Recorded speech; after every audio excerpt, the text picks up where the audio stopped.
It's the HoopWise Podcast from New England Basketball Journal, a comprehensive look at the basketball landscape in New England, tracking prospects, recruiting, college, and more, with your hosts, Steve Hewitt and Ethan Fuller.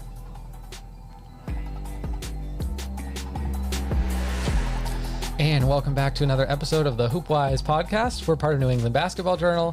I'm Ethan Fuller, joined as always by Steve Hewitt. We've been trying to get some more players on. We had Ryan Altman and Jay Jones on the show recently, and we got another really cool player for you on this episode. I feel like I don't need to do that much of an introduction, but Ella Peper joins the show. Just obligatory intro. Yeah, give some applause up. The fourth ranked player in the class of 2028 nationally by ESPN. She is, the resume is already pretty decorated, but a finalist for the Team USA U16 tryouts and roster, star at Dexter Southfield, Bay State Jaguars member. I believe the offer count is up to 35. Yeah, 35. 35, right. Okay. And she's only a rising sophomore. Only rising sophomore, by the way. Yeah. I feel like we don't need to. There's not too much else to say. Ella, how's your summer going? It's good. And thank you for having me. Appreciate it. Of course. Very busy with basketball, but it's fun. Yeah. Do you get, we kind of talked about this, but AAU just ended a couple weeks ago. Do you get to chill, or is it just more workouts? No, I have a lot of summer workouts with the Dexter team. Like AAU, we just came fresh off of AAU, but like 2 days after, we just started workouts with new Coach Millsaps for Dexter. But it's good. I can't complain. I just love playing, so I'll play whenever. Yeah, I remember, first of all, everyone who is listening, hopefully the day one subscribers to our platform, remember when we wrote about you in our launch magazine last year, and I remember the kicker quote that I used was that you crave touching a basketball and you cannot go a day without touching a basketball, which Pretty much. I think is awesome. And one of the other cool things I see, whenever I see you at an AAU tournament or something like that, you are anytime out, you're shooting. Yes, I'm always shooting. It's amazing. It's like Peyton Pritchard. During the timeouts. Celtics timeouts. Crazy. Yeah. So we have a couple different directions I want to talk to Ella about, just with how her rising star career is going so far. Some of this to start will be player development, because I know a lot of people want to see kind of where you're at, where you're getting better. Even I think when I was watching you in the AAU months, you are just growing so quickly, not even like physically, but just like in what you're able to do. I'll kind of start there. Like in the last, say, 6 months, where do you think you've gotten better? Definitely just expanding my, every part of my game. Definitely just, everyone knows I can shoot. So if they play me up like that, I can just be able to do different things. Yeah. So I'm not just a one-dimensional player, trying to be as versatile as I can. Obviously keeping my handle well, and just being able to adjust to any defense that's thrown at me is definitely the biggest key, because I see so many different defenses in AAU versus Dexter. So just being able to adjust to whichever one I get. Yeah. I remember in Atlantic City, you had this move where you were in transition, you went right at this post mismatch, hit this crazy Dirk fadeaway, and I was like, dang, I haven't really seen that before. Say Dirk? Kind of. Okay. And I hadn't seen that before, so is that taking advantage of those matchups definitely. with strength? I feel like this AAU season 2, I've just trying to found my strengths, my go-to if I need a bucket. I feel like a fadeaway or a right fade, it's kind of hard for people to reach out with my height. So definitely trying to get there if I can. Definitely mismatches too. If they put a big girl on me, I'll just try to go by, or if they have a little girl, I'll try to get in the paint as much as I can.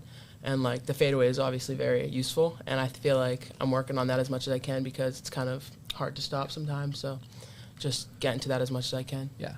I remember talking to you last year, and the people around you, everyone is very conscious of not kind of putting too much on your plate too quickly, especially when it comes to strength training and that sort of stuff. Yeah. How are those kind of reins being let off, and are you doing more of that now? It's always been very cautious of my body, when I was growing, just to keep it safe and stuff. But now that I've stopped growing, I think I'm a full 6 forward shoes on now. So it's my body's starting to fill out, so I can definitely put on more weight when I lift. I just wanted to take stretch. Recovery is a big thing for me, so stretching, rolling out all the time, when I get a chance to. But just in order to maintain that physical strength, just continuing to lift. And I just it was a slow process, and now I've just been increasing it more and more. But I just wanted to take care of my body before, so I was good now. Yeah. But yeah, just definitely lifting more now. Makes sense. Kind of speaking on that, obviously both your parents played, right? And your dad played at Vermont. Overseas. And Ethan, speaking about your story from last summer with the launch, just the habits that you were kind of instilled on in terms of workouts and nutrition and sleep recovery and all those things. How much has that helped you maybe even get like a step ahead of the game at this stage? Definitely. I think it's really important, like especially at these tournaments, like we have so many games, so it's like definitely a big advantage. Like the more sleep you get, you can tell too. Like if I don't get a lot of sleep one night, like my dad can always tell. He's like, how much sleep did you get? Like were you up late? Just eating healthy too is a big one. Stretching, recovery, like also like not even just at night, but like before the game, like instead of just being on your phone, just like preparing yourself, stretching. And that's like why I think I like going to shoot on the courts a lot, like at halftimes, like random halftimes, I just run around because it just like gets me prepared. So any chance I get, I just shoot, and I just try to keep my body as best as I can just so I can play as good as I can. I remember too, you and your dad explained that one of the early rules for you was that you couldn't shoot for more than 10 feet out growing up. How annoying was that, first of all? It was so annoying. Like, he wouldn't rebound for me. I was like, Dad, can you... I was like very young, but like he was a big guy, so he didn't have a shot, and he didn't want me to be like that. So when I was like young grades, like 5th grade, 4th grade down, I would be like, Dad, can you come rebound for me? And he just wouldn't. Like, he's like, yeah, but if you're past 20 feet, I'm not rebounding for you. And like, I wouldn't want to run for the ball. So I'd stay in close, do normal form shots, and then obviously paid off. And like, it just, like my routine now, form shots before games. So I think I hated them then, but I love it now for it. But yeah. Yeah, definitely. What does I want to go back to like nutrition being a big part. Like what's the Ella Peper like pregame meal? Pre-game meal. What's your favorite? Yeah, or do you have one that you just go to all the so time? like this is pretty typical, but like the hotel breakfasts is like I'll have that, and like the oatmeal too. The oatmeal is good. People don't like oatmeal, but it's actually really good. I like oatmeal. Yeah, it's good. Fruit. I'll have a bar, banana usually before a game, like banana definitely, and I'll just hydrate. But yeah, and then after the games too, it's like I think it's important to eat like 30 minutes after the game, and then like before every game. So yeah, makes sense. And again, kind of staying in the player development route, we talked about this a little bit before the podcast, but I didn't know how much you've worked out with Keith Porter, who is now the Indiana Fever player development coach. How did that relationship come about, and what is it like to work with him? So basically, we kind of met at, we went to a Providence, like there was like a Providence concert for like recruits, and Keith's wife, Felicia, they had a recruit, one of their kids was like a recruit, so my mom and Felicia met, and she was like, oh, like we introduced each other to ourselves, and then Felicia and Keith were like, oh, like I can work out with, at the time he worked for the Connecticut Sun, so he was like, me and Keith would work out like once, and we worked out in Islide, like near Boston, and then he got traded to the Fever, and now like whenever I see him, we work out. But it kind of just we kind of just met at like a random place, so I got very lucky with that. That's crazy. But yeah. What is he most helpful with teaching you? Definitely, like he works with all the best WNBA players, so like he just teaches me like the stuff, like the little tiny details that make a big difference. So like definitely being very physical. He helped me a lot, like over the past summer, like being more physical, trying to get my shot off like in any position that I can. Even like just tightening up my ball handling. He's very focused on the tiny little details that like a lot of people don't notice. So I'm very grateful for him because he sees things other people don't, and it's very helpful. And I notice it when I go into the games after I work out with him, so it's great to have him. That's awesome. Yeah. I guess I'll kind of pivot off that into one of the cooler experiences we've gotten to see you at was the U16 national team tryouts. You know, you were a finalist for that. That was final 22, right, is the cut you made? And like one of only a handful of the 28s who were out there. Just generally first, outside of the actual tryouts and the practices, what were some of the cool stuff that you got to do with the team? Yeah, well, first I went to the mini camp before, so like I knew a lot of the girls from that. But then when I went to the trials, like we were already kind of friends, so like we all just got there and like clicked instantly. I was friends. Like we were staying in these dorms, so like whenever we weren't working out, we'd just go to the dorms or the food court and we'd just hang out and we'd all just sit and talk for like 2 hours and just catch up and we both like had the same dreams and goals. So like it was just nice talking to people that like want to get to where I want to get to. So other than basketball, we just hang out. There was like hoops outside, so at night we'd like go shoot. The men's team was there too, so we'd be with them. Mostly just basketball though. Like after the workouts, we were all dead, so we would just like go back, hang out, and then we had like 2 sessions every day. So we'd like wake up in the morning, have that, eat, and then have another session and go to bed. But other than that, we just hang out. Okay. How different was those kind of practices from anything else you've ever done? Yeah. I think that it just pushed everyone to like different levels, and the elevation there, it was in Colorado, so the elevation there was crazy. So like it took a few days to get used to, and like we'd warm up. We did like the full warm up, the full rollout, the full activation.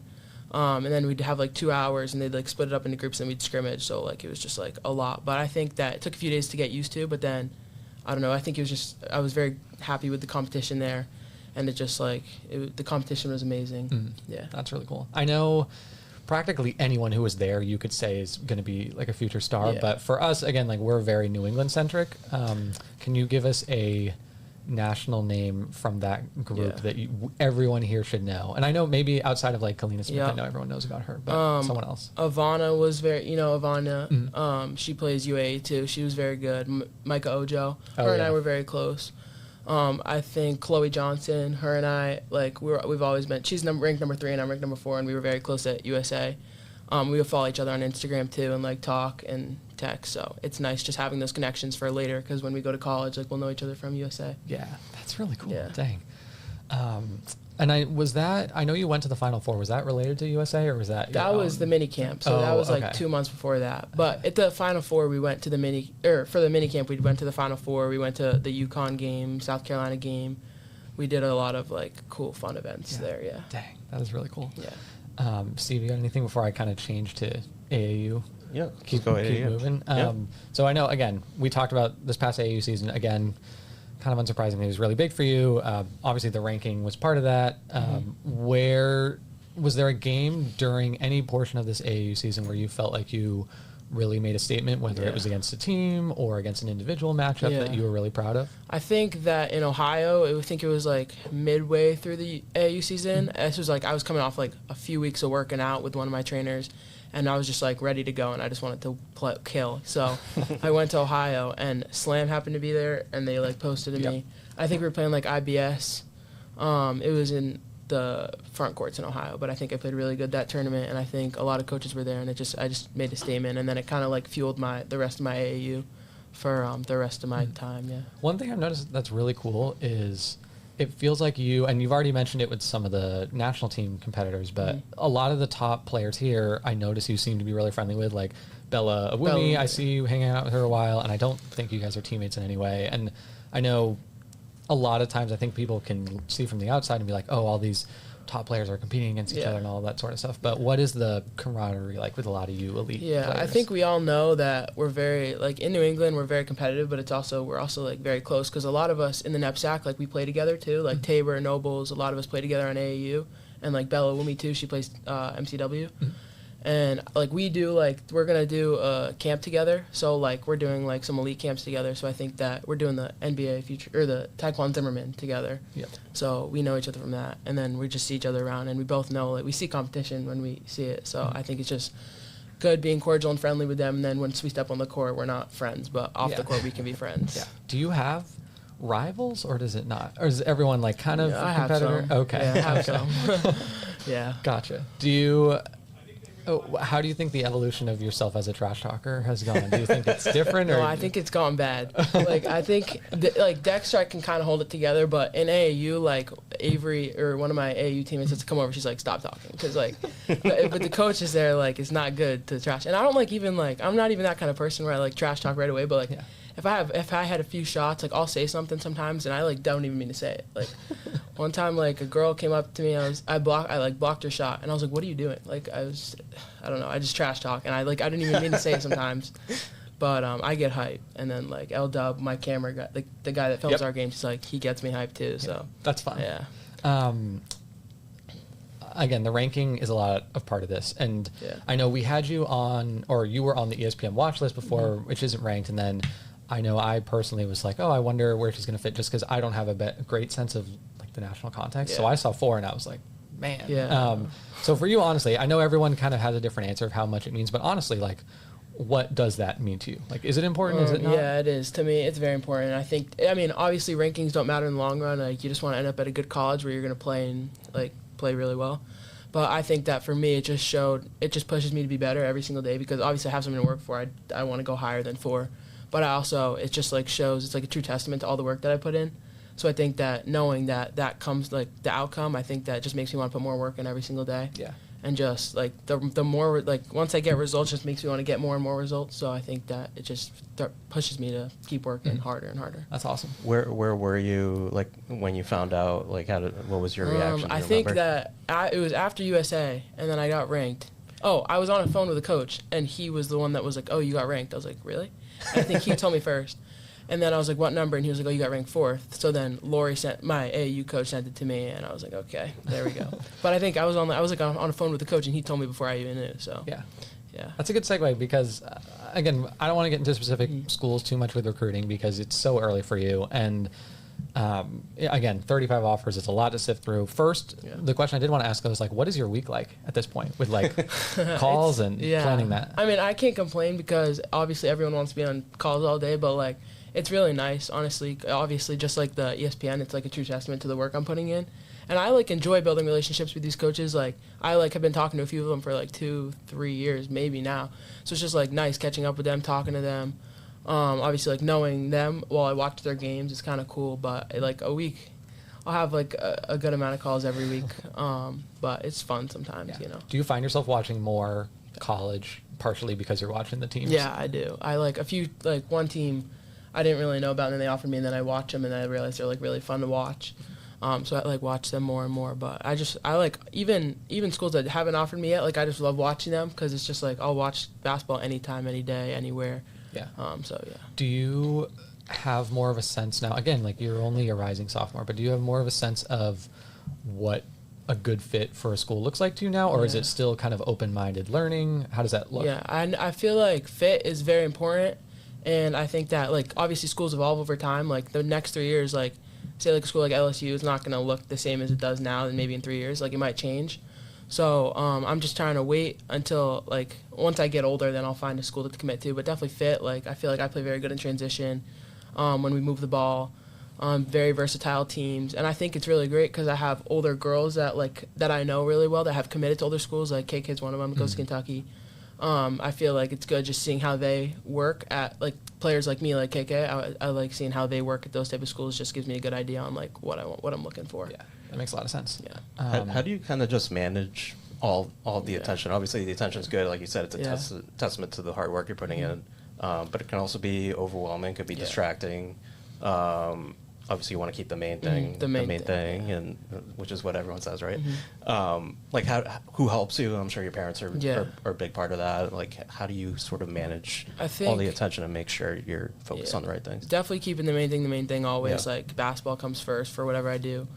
And, like, Lori's a really good coach for me, and she's always like, don't get too high or too low. Like, if I have a bad game, like, it's not the end of the world, but if I have a really good game and get posted on Slam, it's not like, don't get your ego too high. So I think just keep the main thing, and just staying humble through all of it, and like letting the work show, and not like posting about it like crazy or talking about it. Just like let my game speak for itself, and I think it'll all work out in the end because that's like what I've done my whole life, and I feel like it's worked out pretty well. So I think just continuing to do that and staying humble. Are you at the point where I don't know, younger girls are coming up to you at AAU tournaments? What's that like? Yeah, a lot of it's funny because like 2 girls came up to me, and like a few of my teammates are like taking photos of like girls taking photos of me, but it's nice though. Like I've always like been a girl to look up to older girls, like a lot of WNBA players and little kids, and like in Ohio, like a few girls came up to me, and it was just like nice talking to them, and they'll like interview me, so I like talking to them.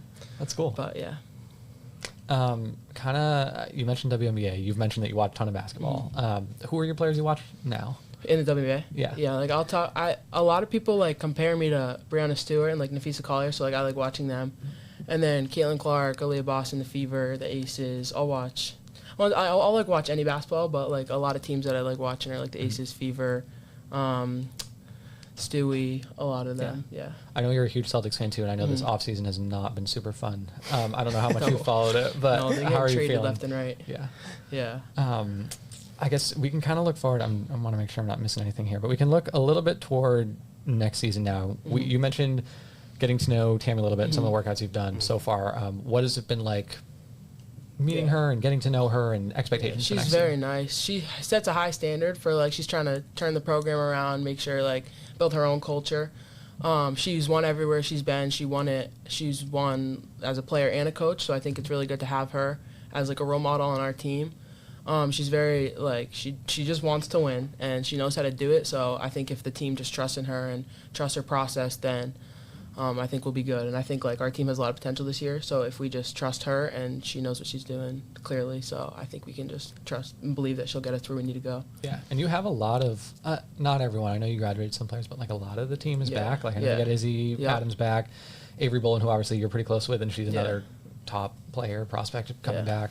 Is that exciting just to have that kind of continuity? Yeah, it's nice because I feel like we've built chemistry over the years, and now that we have a really good coach in front of us, I think that we can just put it all together and see. I'm really excited to see where it's going to go. Brooke too, obviously. Brooke and I work really well together, so I think that all of us, we're a very young team too, so I think that we've figured it out over the years. And we've had really good role models in our past, so I think that just putting it all together now, these few years are the perfect time to do it. Mm-hmm. And I think this year is going to be a good year to figure it out. But what kind of No, go ahead. What kind of conversations have you had with Tammy just about your role? Even though you're a rising sophomore, you're kind of looking to be kind of more of a leader on the scene. What has it been? You played 2 full seasons at 4 full seasons. This would be my 4th. Wow! Yeah. Completely missed out, but. Just in terms of being a leader, is that something you're looking to take a next step in? What does that look like to you? Definitely. Me and Tammy, me and Coach Millsaps, her and I, we met for lunch. She's doing that with all the players, and we have these individual meetings just to get to know each other better. And we were talking about leaderships and roles. And I've even though I'm young, I've been on the team for a while, and I've have experience in NEPSAC and played against a lot of good players that have graduated. But I know what it is. So I think this year just. Coach Millsaps and I were talking about just being a leader, leading by example, helping the younger girls out. Even though I'm young, but helping the younger girls that don't have as much experience. And I think that it's a good test for me, and I think it'll just help me keep moving forward and forward in my career. So just doing that this year. And you have so many people who are kind of advising you on next steps, whether that is Coach Millsaps. Mm-hmm. I imagine the college coaches you talk to. I imagine the USA staff, Keith Porter, obviously. Mm-hmm. What is the consensus on your next development areas, and what does that look like for you? I think just trusting the people that have known me the longest, my parents. Just trusting, all the coaches that I've had. Lori's never let me down. Coach Millsaps, by the interactions that I've had with her, she knows what she's doing. So just listening to them, obviously working out on my own, just trying to follow, just trusting in them, basically. Yeah. I think the last thing I want to ask, you, again, what's always amazed me so much about you and where you've been at is you are so confident and so, I guess, hungry to keep going to the next thing.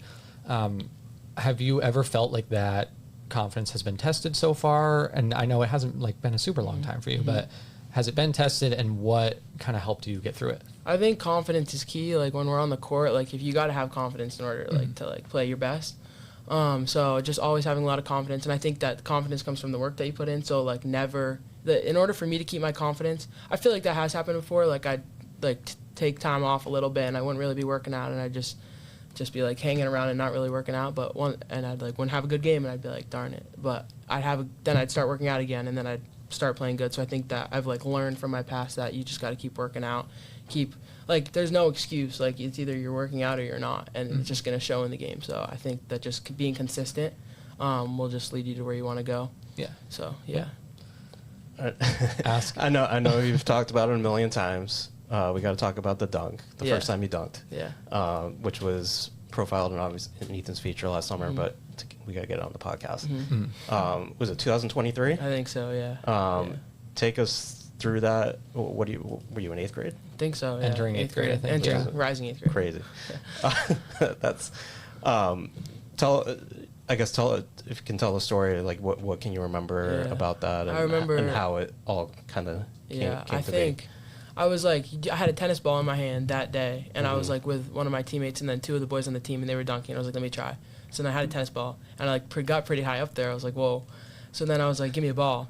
And it was a boys' ball first, and then I got close, and then I used the girls' ball, and it took me don't be fooled. The video I did it, but it took me 10 tries. And then there was one of my teammates, Sammy, she was just how many more? We just kept trying and trying, and then I got it. And then ever since then, I just kept doing calf raises and squats and continuing to plyometrics for jumping. And then like that AAU season, I dunked in gym rat in warm-ups. Okay. Dang. So yeah, and then it's just keep dunking from there. But And I saw you showed it off at USA Tryouts too. Yeah, that was fun.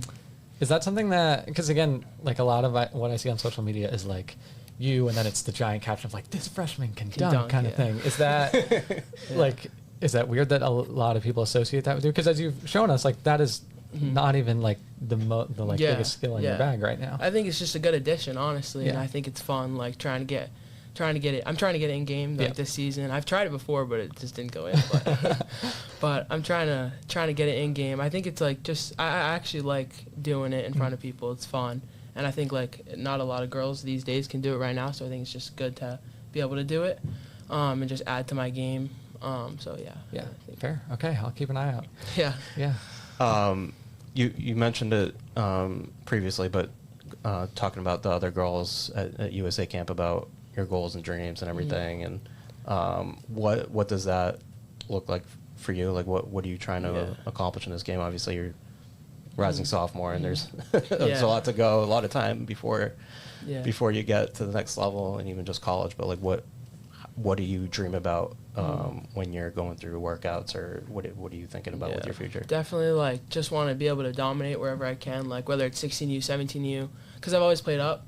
So I just want to, like, be able to dominate my own age group, because once my class leaves right now, I'll stay for one more year, and I just want to be able to kill everyone there.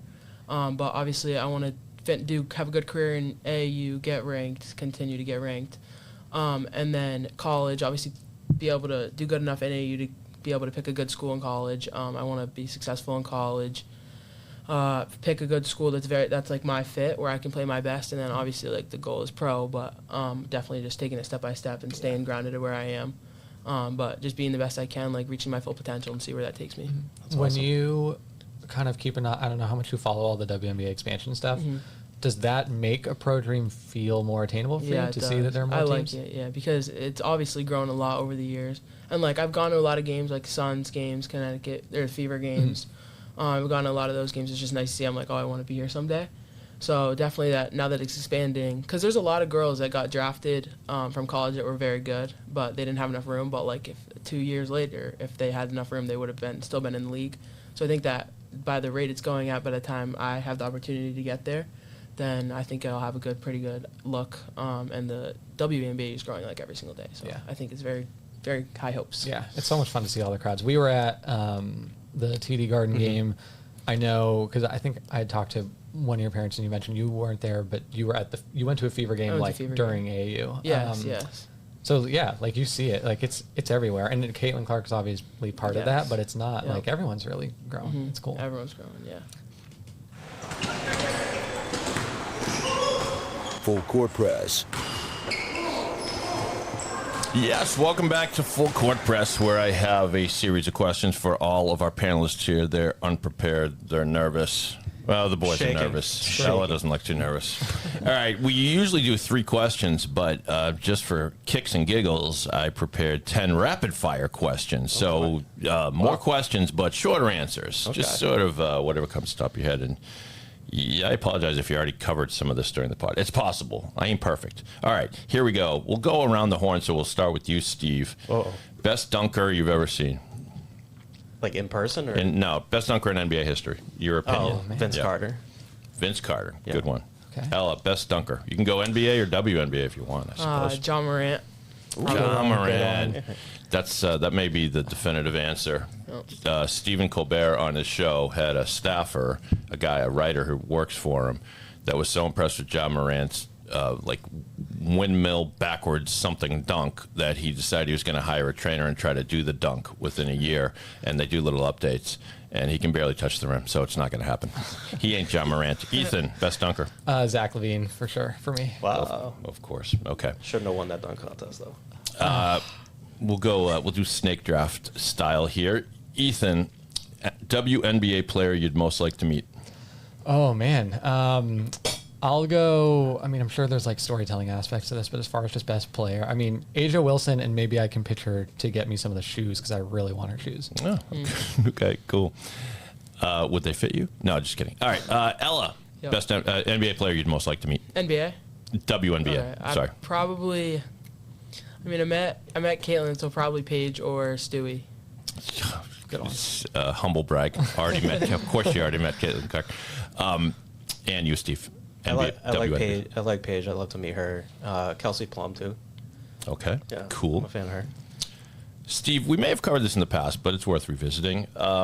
Pre-game hype song. Oh yeah, we did talk. We did this on. Well, you can pod, I pick a think. different one now I'll if you pump want mine to. up again because Remember the name. 4 minor. Remember the name. Okay. Yeah. Good one. Ella? Probably not very high. Actually, it's high. Probably Long Journey Rod Wave. I haven't heard that. Good one, Say good it again. one. Long, dirty. Long Journey Rod Wave. Oh, okay. All right. It's a good song. Well, I got to check that out. And Ethan. I'm sticking to my guns. Everyone, not a clown, but was surprised last time. Heartbreaker, Jay-Z, Mariah Carey. Really? Okay. An eclectic mix of music here on the show tonight. Give me I like the that. R&B. Give me the Mariah R&B. Ethan, favorite basketball movie? Oh man, I think it's gonna be either Love and Basketball, or I haven't watched like a ton of basketball movies. Hustle was a good one too. That's- Hustle, yeah, that's a good Hustle was a one. good one. Wow. I wouldn't have had either of those on my list, but looks good on you. Ella, favorite basketball movie? Probably Hustle or Like Mike's a good one, but Ooh, Hustle's a like good Mike's one. great. Okay. Steve? He got game. He got game. Okay. Anthony Edwards is a great actor. He's gonna Yeah. get more acting roles for sure. All right. You all need Has to... he been in a movie? Yeah, he was the Hustle trash talker guy. Okay, I He didn't. was like I haven't seen it. he was the villain kind of. I'm going to hide my disdain that no one mentioned Hoosiers or Hoop Dreams. Come on. All right. Oh, Next Hoosiers. time. Yeah. Have you seen Hoop Dreams, Ella? No, I've seen Hoosiers though. It's good. Okay. Are you aware of Hoop Dreams or not really? Okay. So it's a no, that's okay. Is Hoop Dreams like the documentary one? Yeah, it's I've seen parts of it. I've heard of it. these kids today. I don't remember what year it came out, but it was a while ago. But yeah, it follows the life of two kids who are Ella. It's practically your life story, like the most highly recruited junior pre high school watch kids. Is it real life? Oh yeah, and it's a documentary in the Chicago area. They both went to, I want to say it's St. Joe's, the legendary prep school in Chicago. Yep. And they both want to go to the NBA, and spoiler alert, they don't make it to the NBA. But the road along the way is tremendous. Steve, favorite hoop movie? I just said he got. Oh, game. you said he got Yeah. game. Sorry, duh. Okay, we move on. Was that a Who tusk? is- That was a tusk. Yeah, I just wanted to make sure you remembered what you said Yeah. the first time around. You still sure it's not Hoosiers? Okay, fine. All right. Who has the best handle you've ever seen? NBA, WNBA, or I guess otherwise? We'll start with you, Steve. Best handle. Kyrie. Yeah. It's not close. Interesting. Still my answer. Really? You Yeah, going I with was gonna say Kyrie as Kyrie. I well? was gonna say Yeah. Kyrie. Interesting. Wow. I'll- 3 for 3. yeah. Do we have another one? Who's it? Who's Jamal, the Jamal second? Crawford's up there. Oh, yeah, Jamal Crawford. I don't know, any others? Kyrie, really? I can't think of Maybe anyone one of the off top Harlem Globetrotters. I'll have to go back. Yeah. Yeah. All right. Curly Neal. All right. Game day. Have you ever had a game day superstition? Now, I know you guys didn't play at a high level as Ella did, but yeah, so you can pick a superstition for playing or before a game you're covering or anything of that sort. Ethan.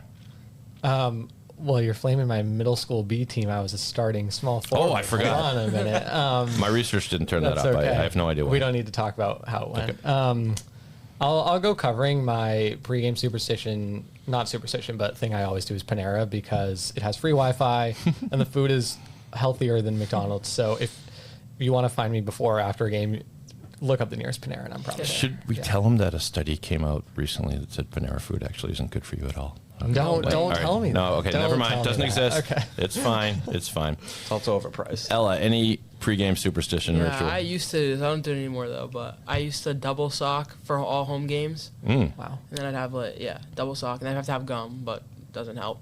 So, but not for away games. Not for away necessarily. games, yeah. So it's not necessarily because I used to double sock all the time because my ankles suck, and I was always, it Yeah. provides a little extra, Yeah, I just did it for like a season. And Okay. then for away game, or like this was for every game, but like this was last year. I don't do it anymore, but I'd have to like take my right AirPod out for my left one. It was weird. That's good. That's a good superstition right Yeah. there.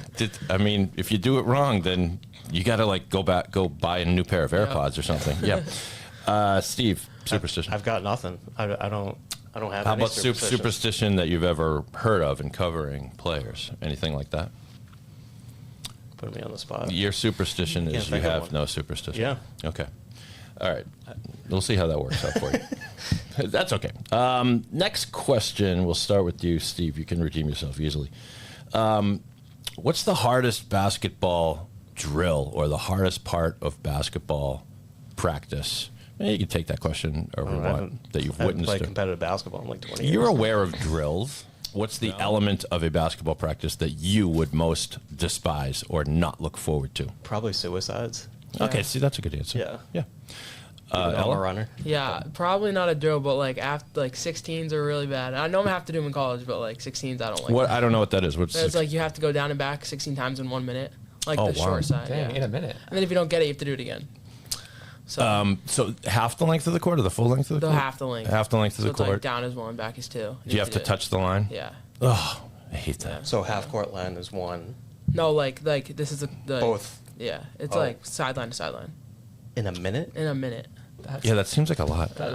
And like our old coach used to make us do it like really like before school, like in the morning. Yeah, and so if you don't were, make it, tired, and if we didn't do it, we had to do it the next day. Right. Yeah, but it got us in shape. So.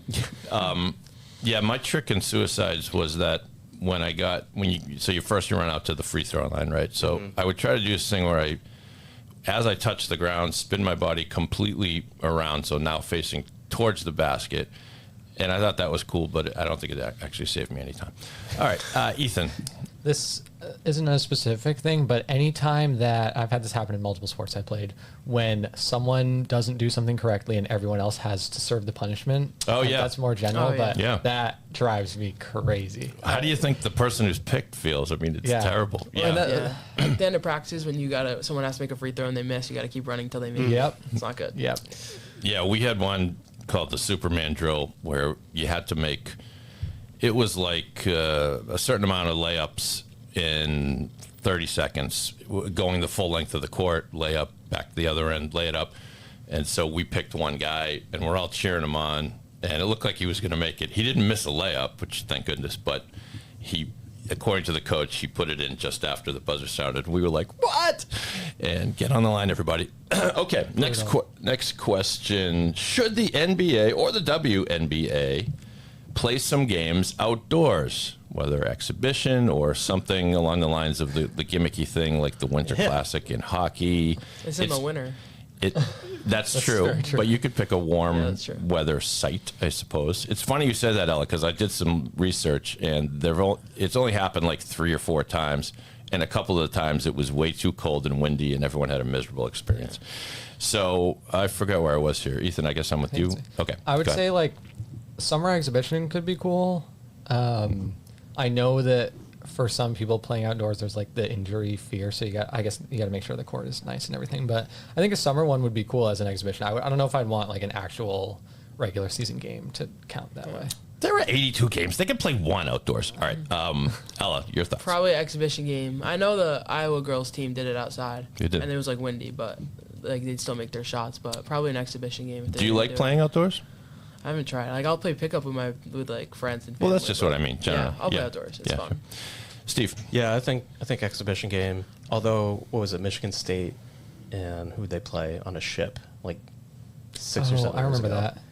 I thought that was cool. Did Michigan State played an actual game on a ship? Yeah, I'd have to look up. It was like on an aircraft carrier. Yeah. How many balls did they lose? No, just kidding. All right. Next question. We've got 2 questions left. I was like, how many do we got left? 2 left. Relax. You can do it, Steve. We believe in you. It's a marathon, not a sprint. What's your favorite jersey number and why? So that could be a jersey number that either you wore or you just love the number because you associate it with one of your favorite players. See how I'm dragging this question out to give you time to think, Steve. Go ahead. I never associated it with like a player or anything, but I always pick 14 for some reason. Yeah. Like 14 was always the 1 and the 4. Like was just always part of my life in some way, like a dress or. Cool. You know who wore code. What Red Sox great wore number 14? Jim Rice. That's right. Very good. All right. Nice. See, he's back. He's back, everybody. He's back. Ella. Yeah, 20 definitely. I've had 20 my whole life. My dad had 20, and like a lot of great players have 20. I don't know. I've just had 20 my whole life, so I think I'm gonna stick with that. Where did your dad play? Overseas in Sweden. He played at UVM, and then he went overseas for like a year. Wow. Yeah. And he wore number 20, and you do as well. Yep. All right. Fantastic. Number 20. Ella's going to be the one that signs a huge contract and then pays some stinky rookie like $1,000 so that she can have the number 20. Yep. It'll happen. Ethan. My jersey number is 43. It's kind of a long story. My favorite, when I was very little, my favorite race car driver was number 43, and so then I picked the jersey, and then Is that Richard Petty? It's not, but he was also number 43. Who's 43? Bobby Labonte. Oh, I love Bobby. But I was 6, but I stuck with that through. I just associated it with me, so 43. I wore number 44 in high school just because that's what jersey they gave me. I liked it because it was Danny Ainge's number when he was on the Celtics. But our family number, I wear the same. I used to wear the same number that my dad wore, just in like baseball or softball or whatever, number 8. And it happens to be tattooed on my shoulder, which you guys can see. The rest of them can't see. Okay. I didn't want you to think I was lying. Final question for Full Court Press. What sport comes the closest to the excitement of basketball, in your opinion? So basketball, set aside the fact that basketball is the most exciting sport. Yeah, basketball on top. But what's number 2? I forgot where I am again. Am I with you, Ethan? I think it's number me. 2. Okay, go ahead, Ethan. Again, I kind of alluded to racing. That's a side topic, but Sorry. I said sport. Oh, sport. Okay. You're asking for a longer podcast now. Is this the South? We're in New England here. Okay. And we're not at Loudon Speedway here. I'm just picking. The sport I'm best at playing at is ultimate frisbee. I was on New Hampshire state team. Actually went to nationals in high school. So I'll pick that, ultimate frisbee. Have I already told you about my son's? My son played ultimate frisbee at UMass. They were the number 1 ranked team in the country. He went to the national final tournament twice. That's sick. Yeah, that's cool. We'll talk after. Shout out UMass. Yeah, not a championship. Ella, what other sport? Definitely nothing compares, but like football's fun to watch. I'll watch that like if basketball's not on. I don't like soccer. Are you a big Pats fan? They're bad now. So Yeah, that's right. Stick with your team when they're down. But you're old enough to have appreciated some of a couple of those Super Bowls, right? I like the I watch. I used to watch them a lot. Always pro or sometimes college? Football. College and pro. I'll watch the Super Bowl. But a family watches does big things for the Super Bowl. So all right, we're gonna have you back on the show to talk all kinds of sports because you're just a sponge. Steve, other sport. Hockey. I'm not even like the biggest hockey fan, but I'll watch playoff hockey during when it's that season because it's just so exciting and you're kissing ass to our colleague Evan Marinowski of the New England Hockey Journal because we're going to do a show next. All right, that's good. And you're a big Bruins fan, right, Steve? No, Bruins. Big is. All right, so it's really UMass. This is just another reason to talk about UMass again. Great. Great. All right. National champions. Go Minutemen. That's 2020. True. That's true. All right. Well, you all did fantastic. I had to spill my coffee one more time. Good. You all did fantastic. This is the crowd going wild for your performance on It's like 6 people. Full Court Press. It's the best we could do. Limited budget, Steve. Back to you guys to wrap things up. Thank you. Yeah, my last question for you, Ella. How are you going to enjoy the rest of your summer? just hoping I'll be in the gym working out. Okay. Yep. That's great to hear. Okay. I think that does it for all of us. Thank you so much, Ella, for joining us. This has been a really fun episode. Love to talk about development. I think a lot of people know of you, but to kind of really get to talk to you and know your mental process is very cool. Yeah, so thank you for coming on. For Steve Hewitt, I'm Ethan Fuller. Thanks. Another great episode. We'll see you next time. Thank you.